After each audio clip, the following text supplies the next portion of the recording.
Module 1 എന്താന്ന് വെച്ചാൽ review of semi conductor physics,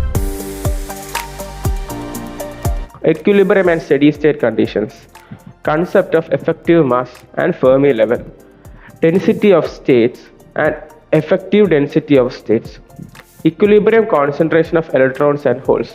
ഇതാണ് ഇതിൻ്റെ ഫസ്റ്റ് കാറ്റഗറി ആയിട്ട് നമ്മൾ പിരിക്കാൻ പോകുന്നത്. ഒരു സോളിഡ് സ്റ്റേറ്റ് ഡിവൈസസിൻ്റെ അകത്ത് ഒരു ബേസിക് ടേം എന്ന് പറയുന്നതാണ് സെമി കണ്ടക്ടേഴ്സ് എന്ന് പറയുന്നത്. അതുപോലെ അതിൻ്റെ അകത്തുള്ള ചാർജ് കാരിയേഴ്സ് എന്ന് നമ്മൾ പറയുന്നതിനാണ് ഇലക്ട്രോൺസും ഹോൾസും.